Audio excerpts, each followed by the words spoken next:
Hello and welcome to section 13.3, which is on permutations and combinations. First thing we need to discuss is the fundamental counting principle. If an event M occurs in M ways and event N occurs in N ways, then event M followed by event N occurs in M times N ways. Now, I realize that's kind of confusing and it's definitely a mouthful to say, but once we do this next example, it will make sense.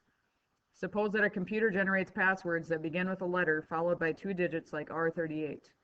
The same digit can be used more than once. How many different passwords can the computer generate?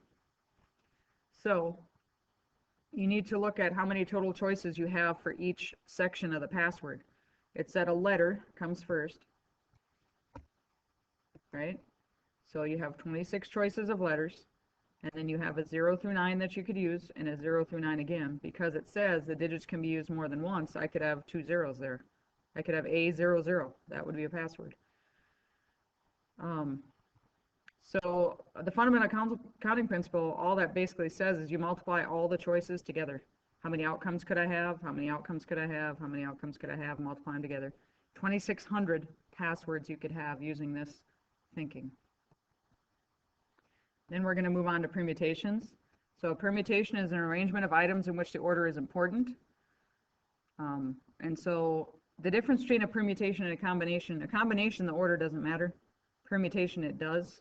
And I'll go over that a little bit more when I get to an example where we do have to use a permutation. But first we need to go over what n factorial is. And in shorthand, it would be written n exclamation point. All that really means is you take n and all numbers below n, and you multiply them together. That's a factorial, okay? So the example that I have here, in how many ways can you arrange 6 books on a shelf? They're very simply just asking for a factorial here. Like, they're not telling you anything else about the order or alphabetical or anything. So all they really want here is, what is 6 factorial? It's 6 times 5 times 4 times 3 times 2 times 1. You multiply that all together, and your answer is going to be 720 different ways you could put those 6 books on a shelf. Keeping in mind, you could start with book number 1 and then go 2, 3, 4, 5, 6. And you could do them alphabetical. And then you could start with 1 and do 3, 4, 5, 6, 2. Like, think of how many different ways you could actually do this. 720 ways. That's a lot of ways. Then, permutation notation. There's an actual little formula that we need to use here for this. So the number of permutations of n items of a set arranged r at a time. So the n is the total number of items, and the r is how many at a time you're talking about. Okay, so to do that, you do n factorial divided by n minus r factorial. And here is my example to go with that one. If I have 12 swimmers competing in a race, how many possible ways can the swimmers finish first, second, and third?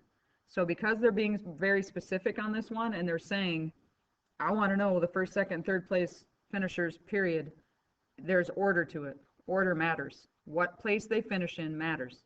So you know it's a permutation and not the combination, which we'll talk about next. So I need to set this up in this little formula here, NPR. So n factorial. So there are 12 swimmers, so 12 factorial over 12 minus 3 factorial, because 3 swimmers at a time is what they're talking about, the first, second, and the third place finishers. So 12, 11, you're going to write all of this out, but if you think about this here, I'll show you a little shortcut. And I'm going to run out of room, but just pretend there's a 2 and a 1. So on this one, 12 minus 3 is 9, right? So basically 9 through 1 are going to be written here. And 9 through 1 and 9 through 1 are going to cancel each other out, right? Because if there's a 9 and a 9, an 8 and an 8, a 7, it all cancels. So all I really need to do then is take 12 times 11 times 10, and I'll have my answer. So there are 1,320 different ways that they could finish in first, second, and third place when there's 12 swimmers. Okay? Again, order mattered because they were worried about what order they finished in. And once you finish in first, like once you come up with one arrangement, you can't use that same arrangement again. So That's why order matters. Combination, a selection of items in which order is not important. Okay, and we have combination notation to go with this one also.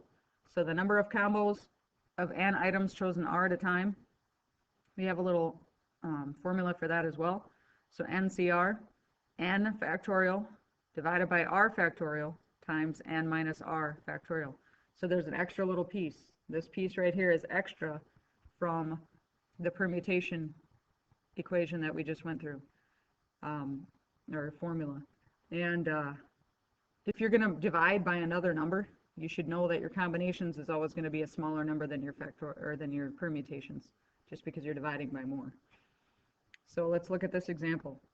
A service club has 8 freshmen. 5 of them are to be part of a cleanup crew for the town's annual picnic. How many different ways are there to choose the 5-member cleanup crew? This one, order doesn't matter. I'm not like splitting it into boys and girls or putting it alphabetical or anything. I just want to know how many different ways can I get at five members in a group out of these 8 people. Okay, so NCR equals, how many people do I have total? 8.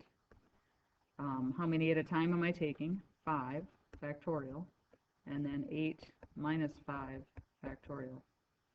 So again, here you're going to have 8, 7, 6, 5, 4, 3, 2, and 1 on the top. And on the bottom, you're going to have 5, 4, 3, 2, 1. And then you're also going to have 8 minus 5. So you're going to have another 3, 2, and 1 on the end. So 5 through 1 and 5 through 1 cancel. 3 times 2 times 1 is 6, and 6 cancels with that 6. So you're left with 8 times 7. So you have 56 different ways you can arrange those 8 people into groups of 5. Okay, so the key thing to remember here is that when you have a permutation, the order has to matter. Okay, and that's how you know which little formula you're going to use, if you're going to use the permutation one or the combination one. It depends. Is the order important or not? Okay, that's what you're looking at. So bring that knowledge with you, and we'll talk about it more the next time I see you. Have a good night.